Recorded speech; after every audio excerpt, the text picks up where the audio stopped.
Police arrested this man for causing a disturbance and starting a fight inside of an amusement park. When the suspect's girlfriend arrives on the scene, she goes completely crazy and learns the hard way that she isn't above the law. Why you hitting me, bro? Why you hitting me? I'm not doing nothing. I didn't do nothing wrong, bro. I did not do anything wrong. Put your arms behind your back. You're under arrest. But I did not do nothing wrong. I did not do nothing wrong. Get back.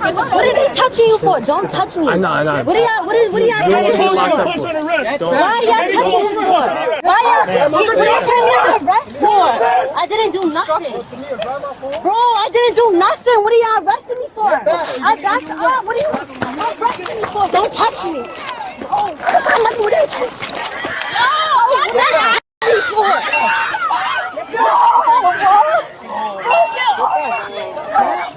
I didn't do anything. Like, I swear to God. Bro, what are you arresting me for? Can you tell me? You look, I got rights, bro. You don't even know. I can't even breathe. Like, bro, y'all don't even know what y'all arresting me for. Y'all don't even know what y'all arresting me for. Like, why don't you stop, bro? Leah! Stop! Bro, what are y'all doing this for? Lady? Bro, what are you arresting me for? Please. Bro, I have rights. Bro, what am I being arrested for? I have rights. Like, what are y'all doing this for, bro? Can you tell me what you're doing this for? For what? For what? What are y'all arresting me for? Like, what are you... Get off of her! Why are y'all arresting me for? I didn't even do anything. Like, bro. Ma'am, calm down. Bro, can you you gotta tell me why you're arresting me. I have rights. You have to tell me why you're arresting me. So tell me my rights. Why the are you arresting me for? But I ain't interfere with nothing. I was backed up. I didn't even step in. Bro, let go of me. Bro. Bro, I didn't do nothing. Stop. You go ahead, piece of shit. You ever see the hair? Stop touching me, bitch.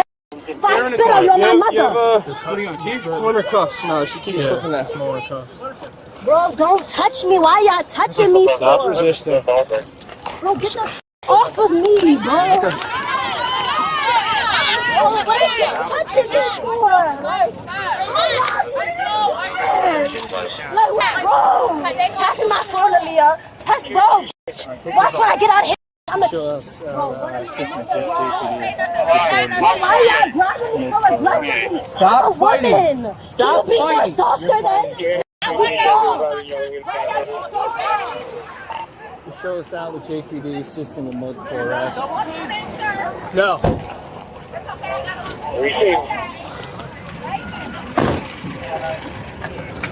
What number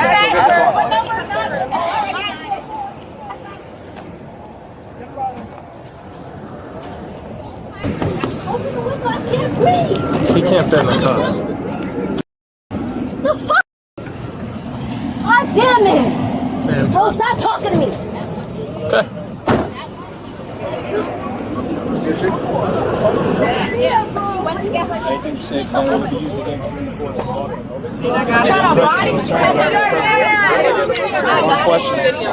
He ready. He was. Listen, they're getting in trouble anyway because she black. This one looked like he was about to. That's why I look retarded, right? Yeah. It was him. It was him. It was all of them. It was that boy Asian motherfucker. Everything recorded. Girl, we got it. Girl, word to my mother. I got rights. My mother got arrested. I had no reason to arrest me. And my mother told me I did it. And they arrested us for no reason. All I was doing was running, trying to get the boy his slipper. He put me on the ground. He touched me. He was near me. I couldn't even breathe. This motherfucker right here with the bad hairline. This Asian stupid with the bad hairline. You know you wanted to laugh. Look at you trying to crack a smile. All y'all migrants is going back to your country.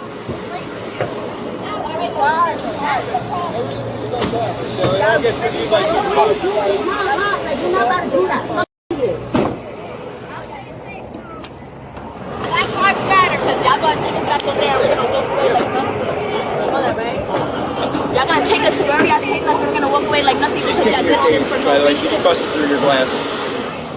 On this the practitioner thing. Security all units, please prepare to copy the ball on the call 70 description. Should break it? Yeah, no. Security units copying 670. Isabella is an 11-year-old Latino female.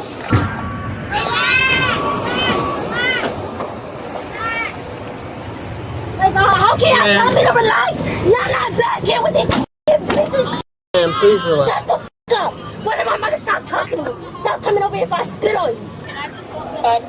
We're not gonna. We just want to talk to her to calm her down because we are worried. If you guys we can don't calm know her her. down. Just don't You approach the understand? car. You can go. No, up I'm below. standing on the side. We don't know her, but If we're you guys not think people, you can calm her you know, down, and that's just fine. because we worry, because especially with what's happening, just stop. Which side is she on? Right here. On this side. Young lady, I can't come close to the car, but listen to me carefully. We work with the just relax for a second. Just relax for a because you second. don't want, Can I go you on know. that side? Because she's on that side. Is that window open? Yeah, it's open.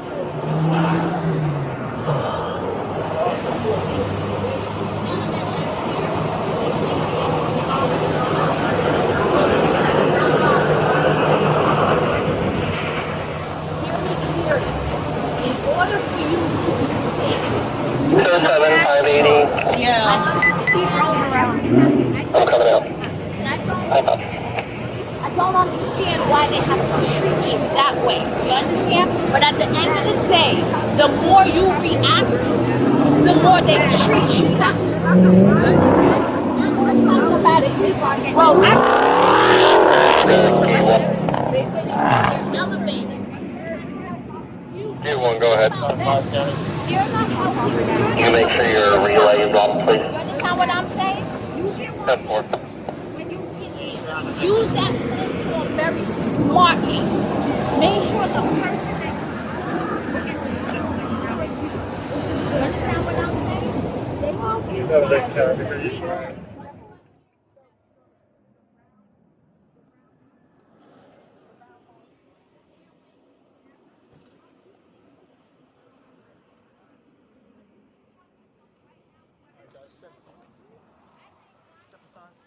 Okay, guys, you can step aside, please. We're gonna switch cars with them.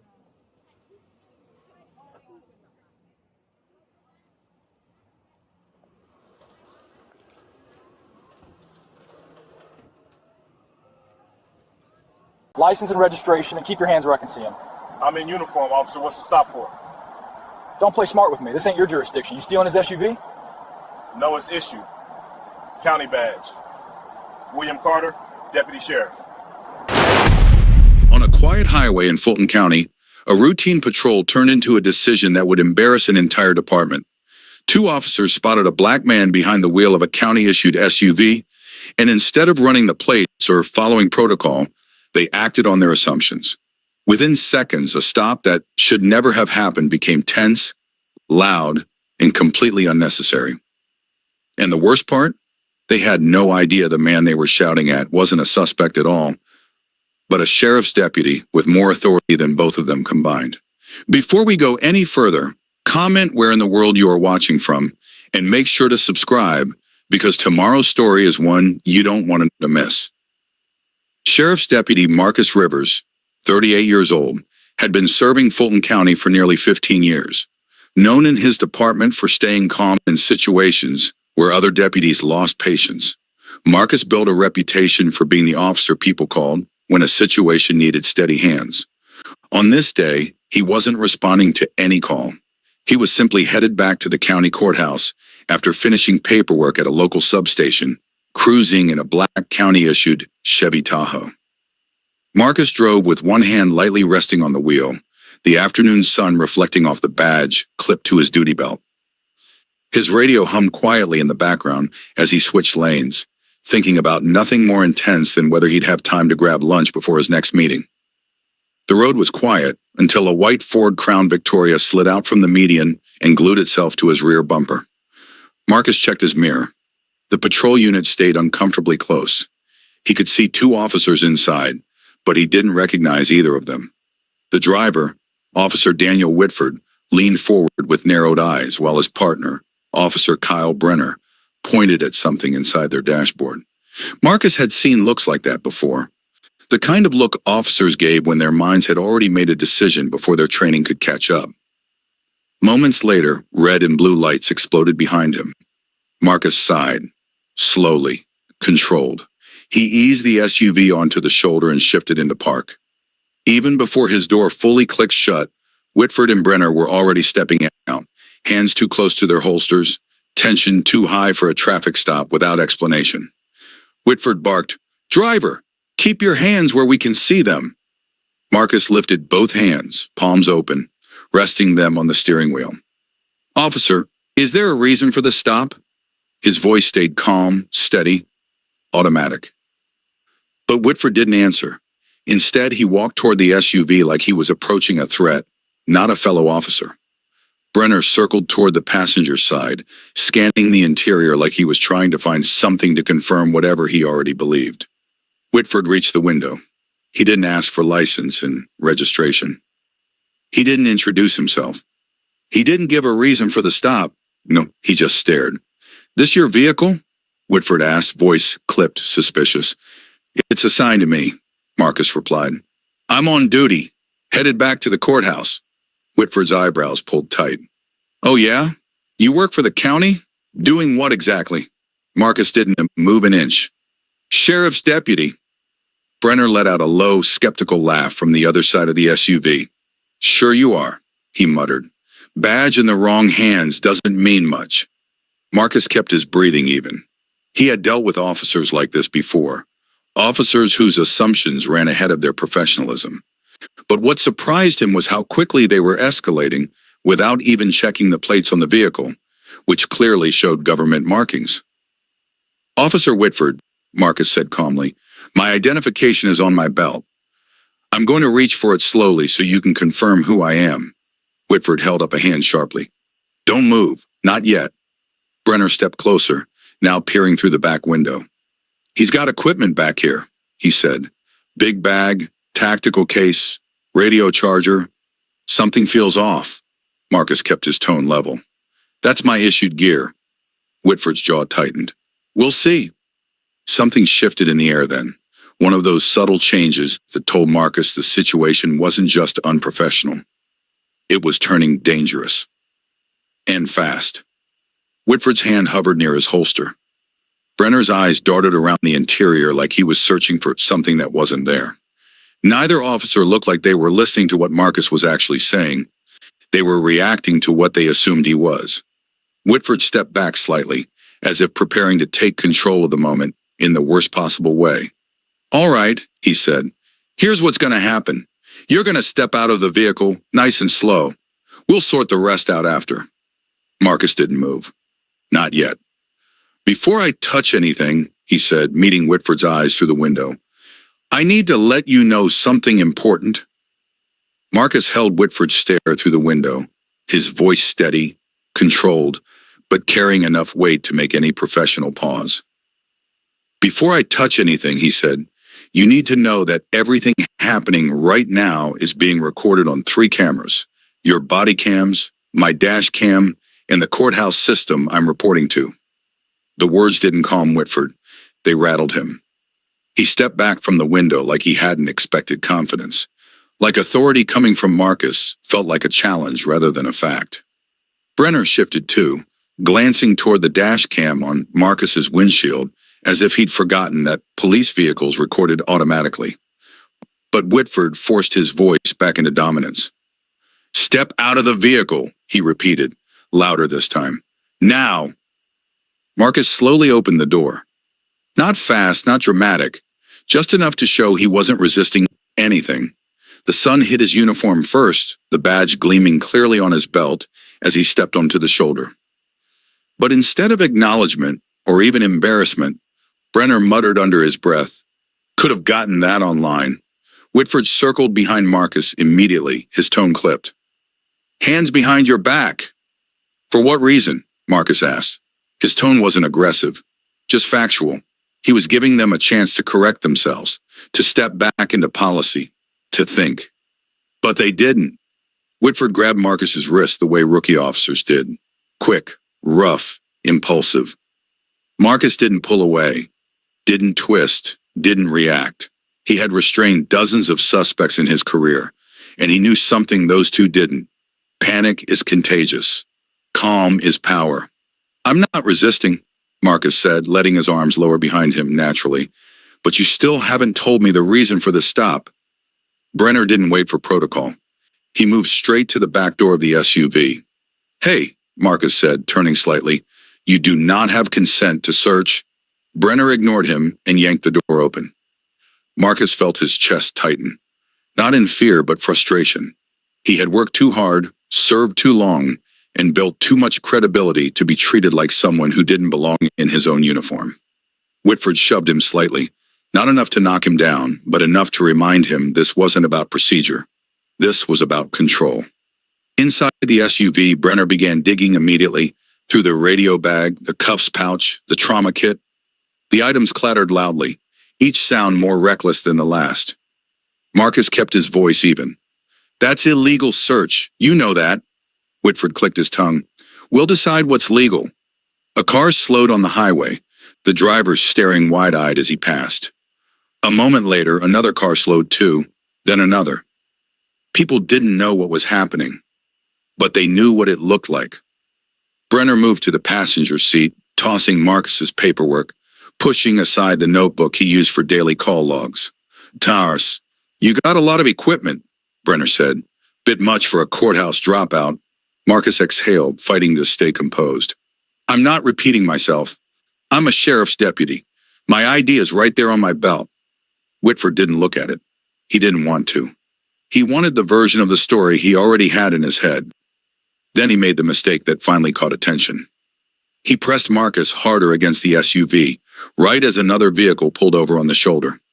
A woman stepped out, phone already recording. You okay? She called out cautiously. Whitford snapped his head toward her. Ma'am, step back. She didn't. More cars started slowing down behind her, drivers watching, recording, confused why a man in uniform was being treated like a suspect. Brenner popped open the rear case where Marcus kept his tactical vest. He froze.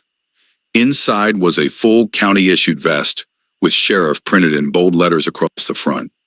Whitford noticed his partner stop moving. What is it? Brenner didn't answer immediately, but his face changed. Just slightly. Marcus felt the tension shift. Not end, just shift. Whitford stepped toward the back door, peering inside. His eyes hit the vest, then the patch, then the serial number. For a moment, just a moment, his confidence cracked. This doesn't make sense, Whitford muttered. It makes perfect sense, Marcus replied.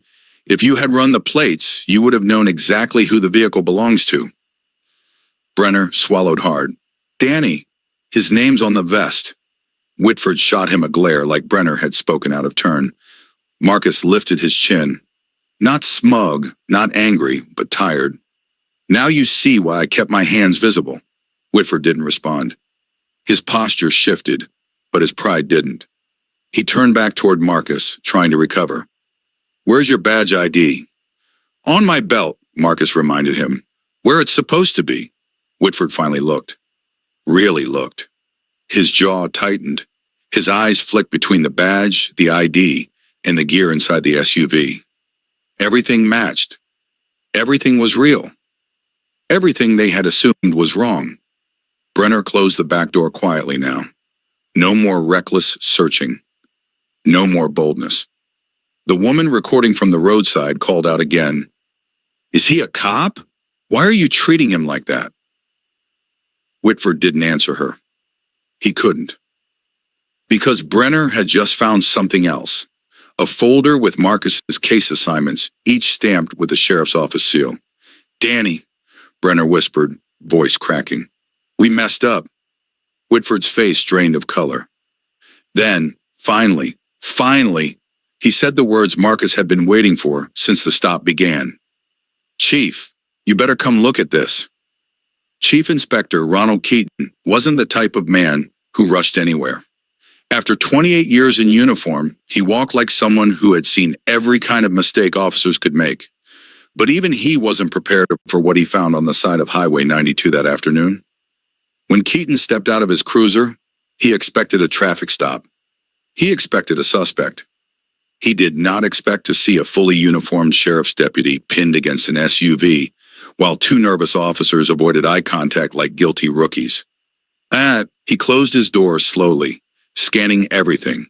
The open gear bag, the vest lying half pulled from its case, the bystanders recording from the shoulder, and Marcus standing tall despite Whitford's grip still lingering on his arm. Keaton approached with the calm of a man who knew authority didn't require shouting. "All right," he said, voice firm but even. "Somebody tell me what exactly is happening here." Whitford straightened his posture, trying to recover control. "Sir, we pulled him over for suspicious driving. The vehicle didn't look—" Keaton raised one hand. Just one. And Whitford went silent like someone had unplugged his voice. Keaton turned his eyes to Marcus next. Not with suspicion, but with the slow, evaluating look he used when identifying who was competent in a room and who wasn't. "Deputy Rivers," Keaton said. "You okay?" Marcus nodded once. "Yes, sir." Whitford blinked. The words hit him hard. "Deputy Rivers?" He hadn't believed Marcus when he said it earlier, and hearing Keaton say it out loud cracked the last piece of denial he had left. Keaton stepped closer. "Why is your equipment all over the ground, Deputy?" Marcus didn't answer. He didn't need to. He simply looked toward Brenner, who swallowed and stared at his boots. Keaton turned his attention to the two officers. "Did either of you run the plates on this vehicle?" Silence. The kind that told the truth before either man could speak. Keaton's jaw tightened. Just slightly. "Did either of you verify his identification before touching him?" More silence. A passing car honked. The driver's phone pointed toward the scene. Another reminder that this wasn't just a bad traffic stop. It was becoming a public disaster. Keaton exhaled heavily and looked at Marcus again. "Deputy, I'll take it from here. Thank you for staying calm." Marcus gave a small nod. "Yes, sir, but they already searched my vehicle without consent." Keaton turned his head sharply at Whitford. "You two conducted a search?" Whitford tried to speak. "Sir, we believed—" "You believed what?" Keaton interrupted. His tone didn't rise. It didn't need to. His disappointment carried more weight than shouting ever could. That a black man driving a county-issued SUV must be a criminal? That his uniform was stolen? That his badge was fake? Is that what you're about to tell me? Whitford's mouth opened, but no words came out. Brenner spoke instead, voice low, cracking. "We made assumptions, sir." Keaton's eyes narrowed. "You sure did." He reached into the SUV and picked up Marcus's vest himself, reading the bold sheriff patch, running his thumb across the serial number. His expression hardened. "This alone should have stopped the entire encounter," he said. "But instead, you escalated." A woman on the shoulder called out, still recording, "He told them he was an officer. They ignored him." Keaton didn't respond to her, but he heard her. He heard everything. He turned back to Marcus. "Deputy Rivers, would you like to give your account before I proceed?" "Yes, sir," Marcus said. He stayed professional, but every word landed clean. "They initiated the stop without stating a reason. I kept my hands visible. They refused to check my identification. And when I told them where it was, they prevented me from reaching for it. They pulled me out without cause and began searching the vehicle the moment I stepped out." Keaton nodded slowly, absorbing each word. Then he looked at Whitford. His voice stayed calm, too calm. "Is any part of what Deputy Rivers just said untrue?" Whitford shook his head once. "No, sir." "And you, Officer Brenner?" Brenner's voice barely existed. "No, sir."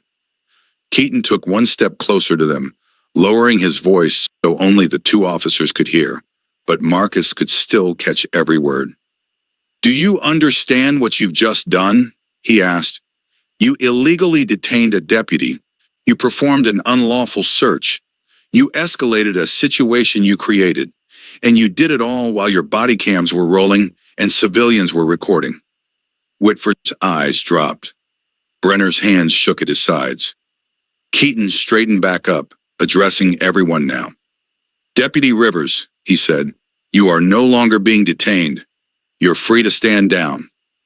Marcus stepped away from the SUV, rolling his shoulders as the tension eased off him for the first time since the stop began. But Keaton wasn't done. He faced Whitford and Brenner fully. Officer Whitford, Officer Brenner, turn around. Both men froze. Keaton's voice never shifted. Now. They turned slowly, the realization settling over them like cold rain. Marcus watched, not with satisfaction, not with revenge, but with the quiet, steady calm of someone who had endured far too much and finally saw truth catching up. Keaton reached for his radio. Dispatch, this is Chief Keaton. I need internal affairs at my location immediately. We have a serious misconduct situation. Whitford's shoulders slumped. Brenner closed his eyes. Keaton didn't stop there. To avoid any interference with the investigation, he said, both of you are being detained pending IA review. Then he looked at Marcus, really looked at him.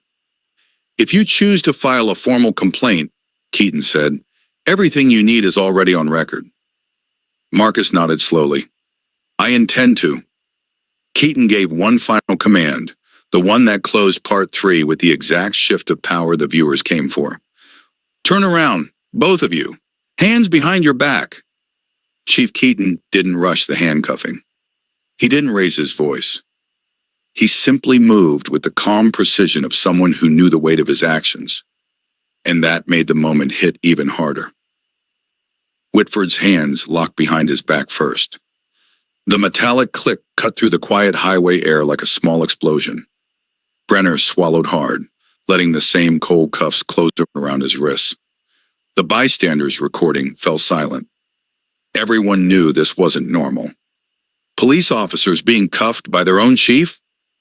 That was a sign something serious had just unfolded. Keaton took a step back, studying the two officers like he was seeing them clearly for the first time. Internal affairs will question you separately, he said, voice steady. But let me make one thing clear. What you did today is the kind of misconduct that destroys public trust. Whitford's jaw trembled. Sir, we didn't mean... Keaton cut him off with a single look. Intention doesn't erase impact. Marcus stood near the SUV, arms crossed. Not defiant, just steady, like someone who finally felt the ground return under his feet after hours of balancing on edge. Keaton turned toward Marcus. Deputy Rivers, you'll need to give a full statement once IA arrives. I want everything documented, every word they said, every action they took, every warning they ignored. I'll be thorough, Marcus replied. You always are, Keaton said. A second cruiser arrived, then a third. The IA van rolled up moments later, 2 investigators stepping out with clipboards, body cams already activated. Their presence brought a different kind of silence, the kind officers felt when accountability became real. Investigator Laura Collins, sharp-eyed and blunt, approached first. What do we have? Keaton pointed toward the SUV. Illegal stop, illegal detainment, illegal search. Deputy Rivers identified himself early in the encounter, but they ignored him. The entire event is captured on multiple cameras. Collins nodded once and then turned to Marcus. Deputy, you okay to walk us through your side? Marcus gave a short nod. Yes, ma'am. She motioned for him to step aside with her. The second investigator, Michael Grant, approached the 2 cuffed officers. Officers, he said coldly, we will need to hear your statements separately. And just to be clear, lying about any detail will make this worse. Whitford closed his eyes.